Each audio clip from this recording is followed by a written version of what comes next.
We begin, as always, with three things investors ought to be thinking about right now. Tech stocks drove the market higher as investors looked beyond rising interest rates. Banks began to stabilize, but there's still questions over whether the worst is yet to come. And Walmart gets an upgrade as it takes a few pages from the Amazon playbook. What does that tell us about the broader market? On the Barron's Roundtable, my colleagues Ben Levisohn, Carleton English, and Jack Hough. So, Ben, we were sitting here worried about the Fed and rates and a banking crisis and inflation, and we missed the start of a new bull market, at least in the NASDAQ 100. Yeah, the NASDAQ 100 is now up 23% since hitting its low back in December, and it's like the banking turmoil never happened. I think the market is looking at the Fed and saying, hey, rate cuts are going to be done. The banks are not going to be a big deal. And, hey, look, Apple and these other big tech stocks that we love, they're going up again. This is just like 2020 and 2021 all over again. It's market nirvana. That's a very rosy picture, but I'm guessing that doesn't tell the whole story. Well, if you look around, the NASDAQ 100 is the only index that is actually in a bull market right now. The S&P 500 has gained just 7% this year. The Dow is up 0.4%. And if we're talking about growth stocks, there's an ETF called it's the Invesco S&P 500 Pure Growth ETF, RPG. I had to look at that. It's actually down 0.3%, and that really tells you everything you know. This is all about big tech. So this turmoil under the market that's causing problems everywhere, but I guess big tech is now the flight to safety, kind of. How will this turmoil manifest itself, do you think? Well, it's going to be interesting to watch. I mean, we have the debt ceiling coming up still, and that's going to be exacerbated perhaps by the indictment of former President Trump. We also have a problem with lending. Even though the banks are not really blowing up anymore, we can probably assume that they're going to be lending less, and that's going to be a pretty big problem for the economy. And we're going to have to watch for payrolls next week to see if the job market is holding up or if it's holding up a little too well. Yeah, exactly. So, Carleton, Ben referenced the banking crisis, I guess, mini crisis at least, in regional banks. It seems to be stabilizing. Are you comfortable with where it's going? I mean, you are correct. It does seem to be stabilizing. The banking sector was on pace for its worst showing since the onset of the pandemic. But, you know, bank stocks were up closing out this week. I still think we're going to be seeing a little bit of noise in the sector. To Ben's point, we are going to see banks not lending as much. Well, that's how they make their money. So we're also going to see deposit costs going up for banks. So that's going to squeeze profits. So I think we're past, you know, the kind of catastrophic shocks that we saw over the last few years, or sorry, over the last few weeks.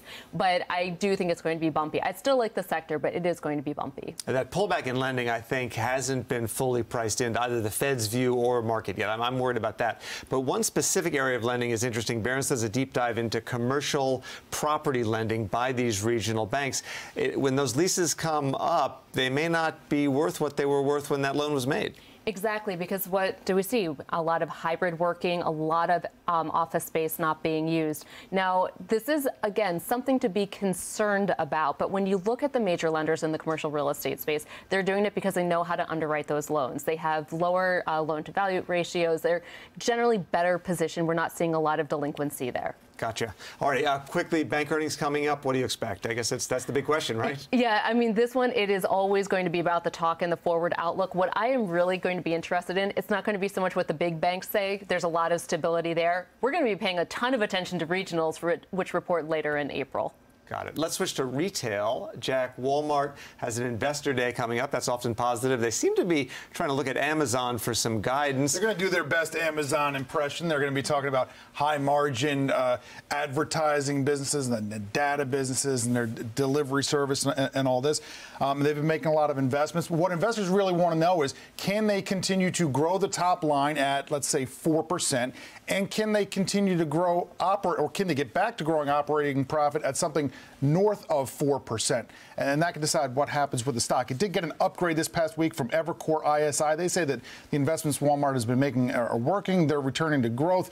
The stock is 24 times earnings. Remember, there was like a 10-year period through 2016 when you could buy it for less than 15 times earnings, sometimes a lot less, sometimes like 12 times earnings. So in this market, 24 times earnings for a stable company, I guess that's a good deal.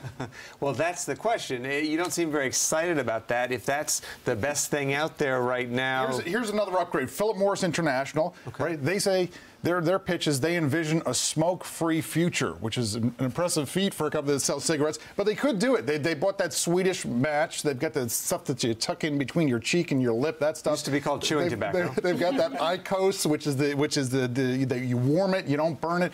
So smoke-free products are up to about 40% of the business now. It could get up to 50% as they begin pushing IQOS in the U.S.